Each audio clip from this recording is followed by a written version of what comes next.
आइए आपके सामने हमारा प्रयास। हेलो एवरीवन, करंट अफेयर्स आज का यानी 25 मई का इंपॉर्टेंट करंट अफेयर्स के कुछ स्ट्रक्चर्स बदले जा रहे हैं ताकि इफेक्टिव हो आपके लिए। हम लोग उसको बदल रहे हैं। सबसे पहले करंट अफेयर्स स्टार्ट करने के पहले आप लोग इस वीडियो के अंदर किस तरह के फैक्ट्स को ढूंढेंगे, किस तरह के जवाब को ढूंढ रहे हैं, वो सवाल पहले ही दे दिया जा रहा है। एक एक करके सवाल आपके स्क्रीन के सामने आ रहा है। पहले सवाल को देखिए, क्योंकि क्यों कहता हूं कि पहले एमसीक्यू पढ़िए फिर जाके चैप्टर पढ़िए। तो करंट अफेयर्स स्टार्ट करने के पहले उसके अंदर आपको किस तरह के कंटेंट देखने हैं या ढूंढने हैं वो पहले सुन लीजिए। पहला सवाल आपके सामने है।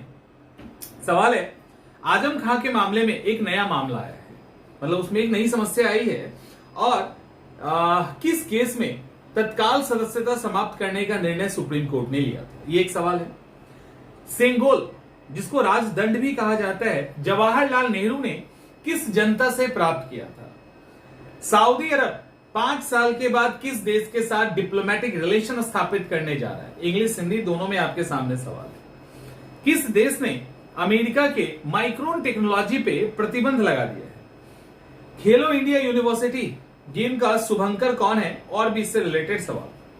त्रिपुरा के टूरिज्म डिपार्टमेंट का नया ब्रांड एम्बेसडर किसको बनाया गया है।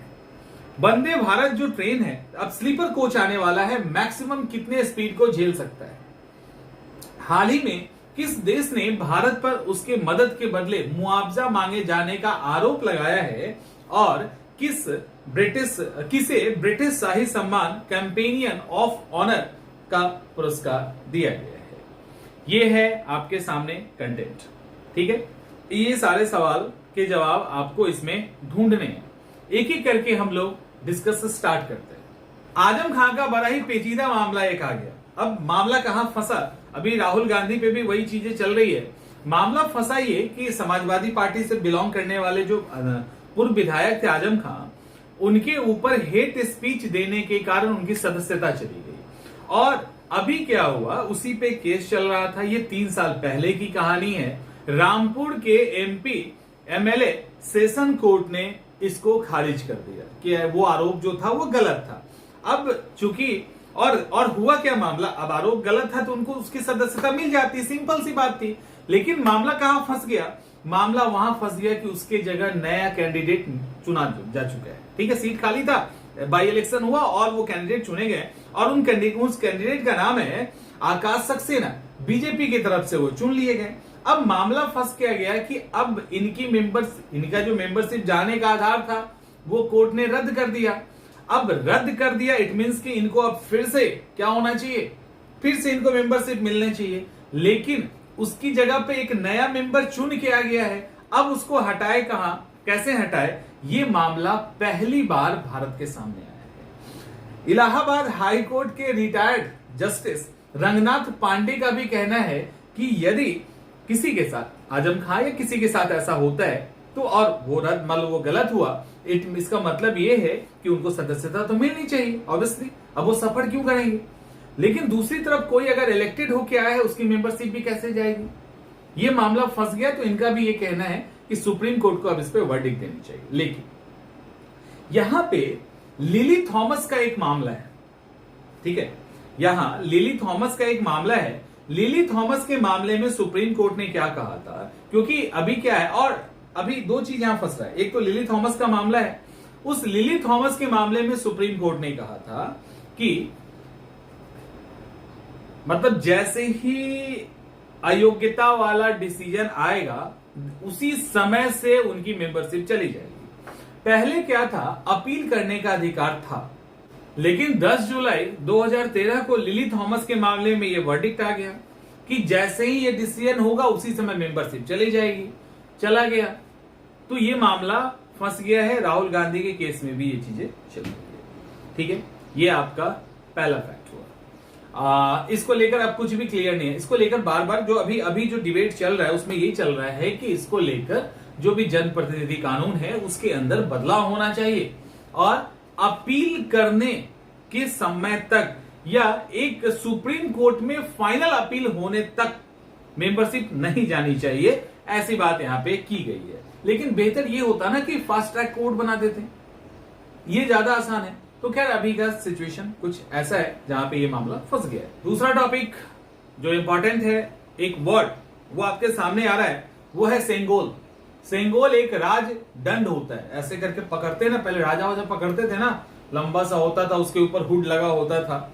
तो वो सेंगोल राजदंड अब भारत के संसद में स्थापित होगा। इसके पीछे कुछ कहानी है, उसकी बात करते हैं। ये सेंगोल सबसे पहले तमिल वर्ड से निकला है। सेंगोल तमिल वर्ड से निकला है, जिसका उस शब्द का मतलब है सेम्मई। ठीक है, सेम्मई उसका मतलब होता है धर्म, सच्चाई और निष्ठा।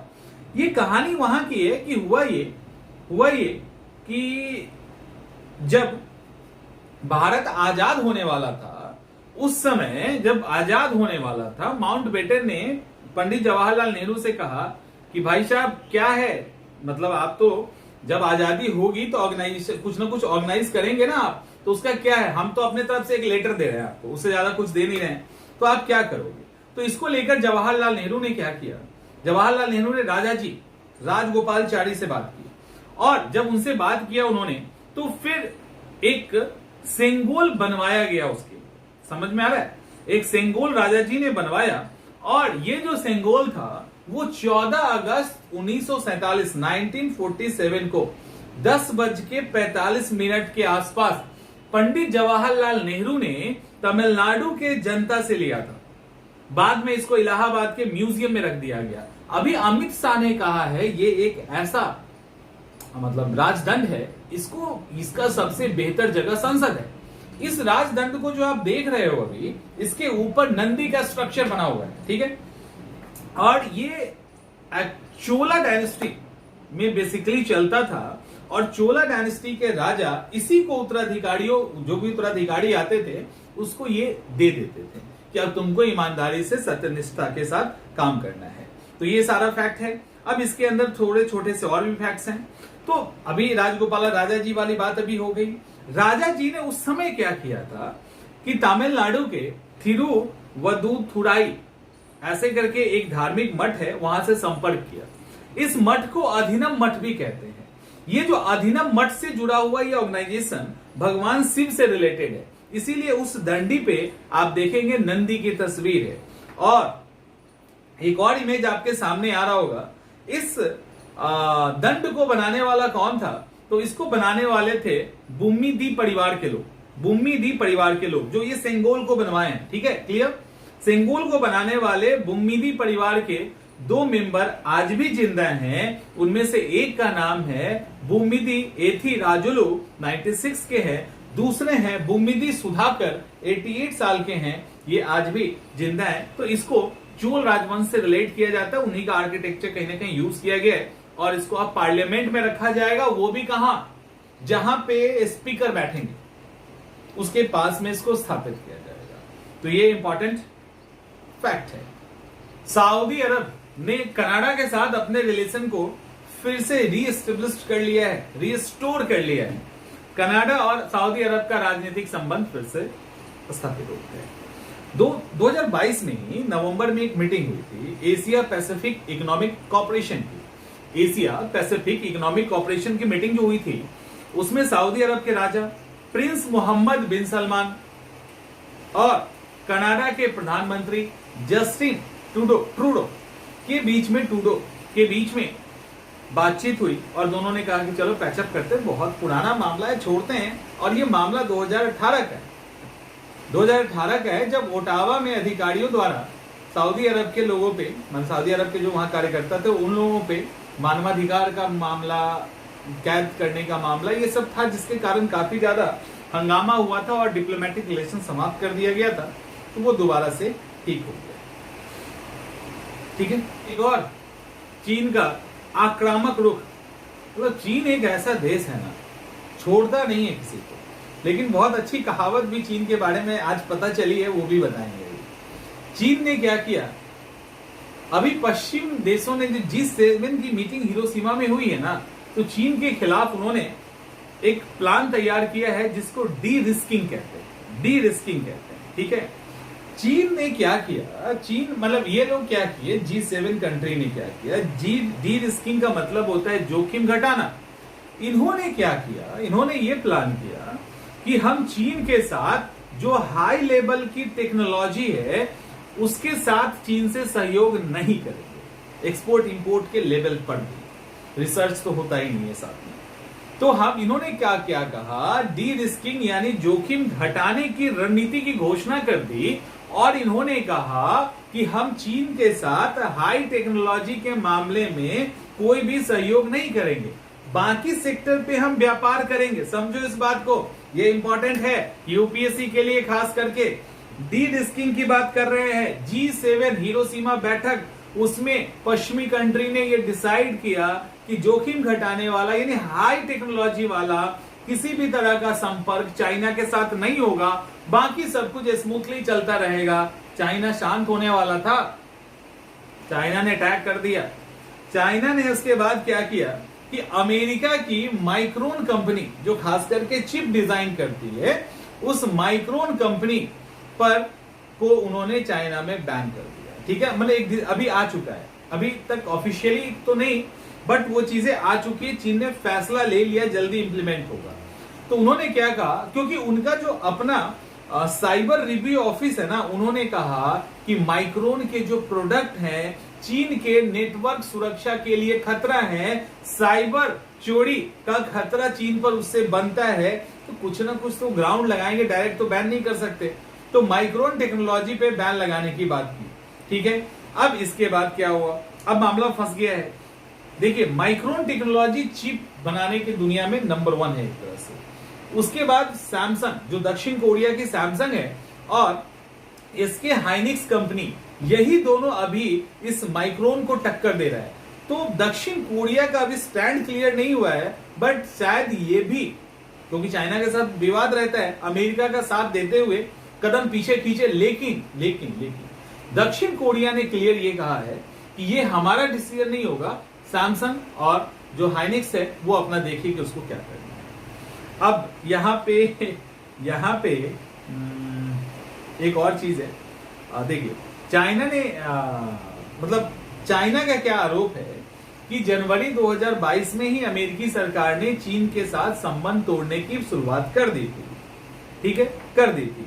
माइक्रोन ने यह कहा कि चीन से सहयोग वो रोक देगी। चीन स्थित जो भी उनके कर्मचारी थे उनको बर्खास्त कर दिया। संघाई में अपने जो उनका डिसीजन सेंटर था वो बंद कर दिया। ये सब देखते हुए चीन कहता है कि हमें ये कदम उठाना पड़ा है। लेकिन जो मैक्सिमम जो विशेषज्ञ है ना, उनका कहना है चीन की रणनीति क्या है एक्चुअली। चीन स्टार्टिंग में इतना अटैक क्यों कर देता है? चीन के लिए कहावत है, पुरानी कहावत है, जिसपे चीन हमेशा अमल करता है। वो ये है कि बंदरों को डराने का तरीका है कि उसके सामने मुर्गे को मार डाला जाए। बंदर को डराना है तो मुर्गा का गर्दन काट दीजिए, बंदर अपने आप भाग जाएगा। ठीक है, तो वही एक्चुअली माइक्रोन के साथ किया है चीन। ये जो डी रिस्किंग वाला काम किया है, जो डिसीजन लिया है G7 में, उस पे डराने के लिए कि भाई इतना अटैकिंग नहीं हो चीन के खिलाफ। ये तो चीन पहले से ही तैयार है, माइक्रोन को बंद किया और भी हम बंद कर देंगे। तो ये पश्चिमी देश को डराने के लिए एक तरह से बंदर के सामने मुर्गा काटने वाली बात है, ऐसा कहा गया है। ठीक है, तो ये कॉन्सेप्ट क्लियर। ऑस्ट्रेलिया में तो हमारे प्रधानमंत्री ने गर्दा उड़ा दिया। कहते हैं ना गर्दा उड़ाना, तो कुछ गर्दा ही उड़ा दिया। चारों तरफ भारतमय वाला माहौल हो चुका था। लिटिल इंडिया तो बना ही दिए हैं। उसके बाद अभी हुआ क्या, ऑस्ट्रेलिया के प्रधानमंत्री एंथनी अल्बनीज ने खूब तारीफ भी की है हमारे प्रधानमंत्री की। एंथनी अल्बनीज ने क्या किया, उन्होंने अनाउंस किया है कि बेंगलुरु में, जो भारत का बेंगलुरु शहर है, वहां कंसुलेट की स्थापना की जाएगी। कंसुलेट जनरल होगा, जो महावाणिज्यिक दूतावास एक तरह से, उसकी स्थापना की जाएगी। मोदी जी भी पीछे कैसे रहते हैं। मोदी जी ने भी कहा ठीक है, अगर आप कर रहे हो तो हम भी करेंगे। भारत ऑस्ट्रेलिया के ब्रिस्बेन में भी कंसुलेट की स्थापना करेगा। ठीक है, अब सवाल है कि क्या बेंगलुरु में स्थापित किया जाने वाला ये जो कंसुलेट है, ये पहला है? नहीं, ये 5वां है। भारत इसके पहले इसके पहले ऑस्ट्रेलिया ने नई दिल्ली, मुंबई, चेन्नई, कोलकाता, जो 4 फेमस मेट्रो सिटी है, वहां पे स्थापित किया ही था। अब बेंगलुरु में भी करेगा। भारत का भी ब्रिस्बेन वाला चौथा है, इसके पहले सिडनी, मेलबर्न और पर्थ में स्थापित कर चुका है। तो ये इंपॉर्टेंट फैक्ट है। खेलो इंडिया यूनिवर्सिटी सत्र तीसरा सेशन है, ये तीसरे साल लगातार, और मोदी जी इसका उद्घाटन करने वाले हैं 25 मई से 3 जून तक। आई थिंक 25 मई से 3 जून तक ये चलेगा, और ये यूपी में ही, मोस्टली यूपी में ही ऑर्गेनाइज किया जा रहा है। और 25 तारीख को इसका इनॉग्रेशन होगा। वीडियो कॉन्फ्रेंस के जरिए मोदी जी इसका इनॉग्रेशन करेंगे। इसमें 4750 से अधिक एथलीट, 21 से अधिक खेल और 200 से अधिक यूनिवर्सिटी भाग ले रही है। मोस्टली खेल वाराणसी, गोरखपुर, लखनऊ, गौतम बुद्ध नगर में होगा। इसमें केंद्रीय खेल मंत्री अनुराग ठाकुर, केंद्रीय खेल राज्य मंत्री निशित प्रामाणिक, ये सब वहां पे होंगे। चलिए ठीक है। तो और कैलाश खेर की उपस्थिति देंगे। देखिए लखनऊ में टोटल 8 जगह पे 12 खेल होगा, जिसमें तीरंदाजी है, जूडो है, मलखंब है, वॉलीबॉल है, ऐसे करके। इतना याद करने की जरूरत नहीं है। गौतम बुद्ध नगर में 3 खेल होने वाले हैं। 3 जगह पे 5 खेल होंगे, बास्केटबॉल, कबड्डी, मुक्केबाजी आदि। वाराणसी में होने वाला है। उसके बाद देखिए गोरखपुर और दिल्ली में, तो गोरखपुर में नौका वाला होगा और दिल्ली में निशानेबाजी के लिए बढ़िया स्टेडियम बना हुआ है। तो निशानेबाजी वाली जो स्टेडियम है, जो मैच है ना, जो गेम है, वो दिल्ली में होगा। तो ये सारा है, याद रखना है। जो यूनिवर्सिटी यूथ गेम है उसमें नौका जो बोटिंग है उसको पहली बार शामिल किया गया। तो ये सारे फैक्ट्स हैं, इतना काफी है। अच्छा हाँ, काफी नहीं है, शुभंकर जो इसका है मैस्कट, वो 12 सिंघा है, उसका नाम जीतू रखा गया है। और ये जो 12 सिंघा है ये उत्तर प्रदेश का भी राज्य पशु है। तो ये सारे फैक्ट्स हो गए आपके सामने। चलिए अब वन लाइनर टाइप फैक्ट्स देखते हैं। अभी हो गया, सारे डिटेल डिस्कशन हो गया, वन लाइनर टाइप फैक्ट्स देखना है। देखिए यूरोप छोड़ सकते हैं कौन? चैट जीपीटी यूरोप क्यों छोड़ेगा? क्योंकि ओपन एआई के सीईओ हैं, उन्होंने ये कहा है कि आर्टिफिशियल इंटेलिजेंस को लेकर अभी जो यूरोपीय देश कानून बना रहे हैं वो शायद उनको शूट ना करे। ओपन आई के सीईओ सैम ऑल्टमैन ने ये बात कही है। एक्चुअली वो कारण क्या है कि यूरोप ने क्या कहा है, यूरोप जो नियम बना रहा है उसके अंदर उन्होंने ये बोला है कि इस तरह का, यानी चैट जीपीटी क्या है, ये एक तरह से आर्टिफिशियल इंटेलिजेंस पे आधारित चैट सिस्टम है।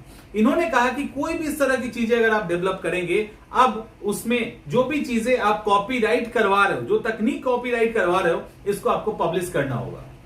तो पब्लिश करना होगा, कॉपीराइट जो करवा रहे हैं, फिर कॉपीराइट क्यों करवा रहे हैं? और पब्लिश कर देंगे तो फिर हमारे इनोवेशन तो फिर कुछ ना कुछ हेरफेर करने के साथ कुछ ना कुछ नया हो जाएगा। तो इसके कारण ये भागने की बात कर रहे हैं। और सौरभ गांगुली को त्रिपुरा का टूरिज्म डिपार्टमेंट का, यानी टूरिज्म का ब्रांड एम्बेसडर बनाया गया है। त्रिपुरा के मुख्यमंत्री कौन है? डॉक्टर मानिक साहा। इतना काफी है ना, इतना काफी है। उन्होंने ये कहा है कि सौरभ गांगुली को कौन नहीं जानता। अगर वो प्रचार करेंगे तो त्रिपुरा और ज्यादा प्रमोट करेगा, क्योंकि त्रिपुरा टूरिज्म को डेवलप करने के पीछे हाथ धो के पड़ा हुआ है।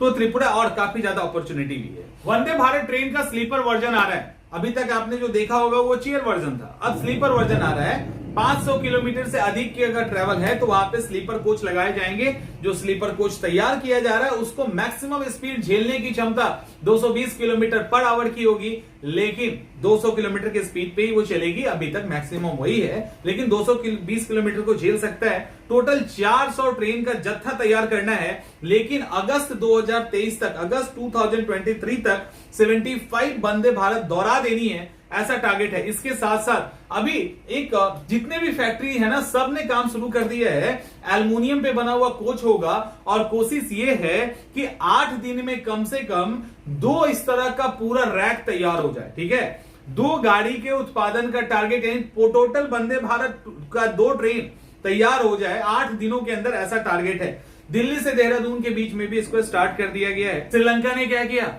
श्रीलंका ने आरोप लगा दिया भारत पे। एक्चुअली श्रीलंका सरकार ने नहीं लगाया, वहां की मीडिया ने लगाया, काफी हंगामा मच गया।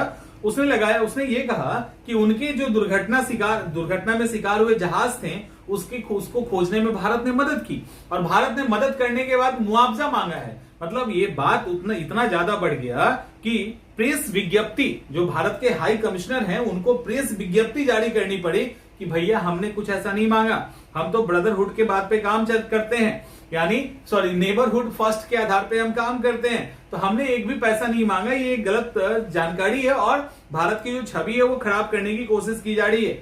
तो ये बात यहाँ पे की गई थी। 2020 में श्रीलंका के पूर्वी तट के पास डायमंड हार्बर न्यू डायमंड नामक जहाज में आग लग गया था उसके पास, और उसके अलावा एक और घटना हुई थी। तो दोनों जगह पे वो सिंगापुर के पास एक कंटेनर के अंदर, मैंने सिंगापुर का एक कंटेनर था कोलंबो के पास, वो फिर उसके अंदर आग लग गई थी।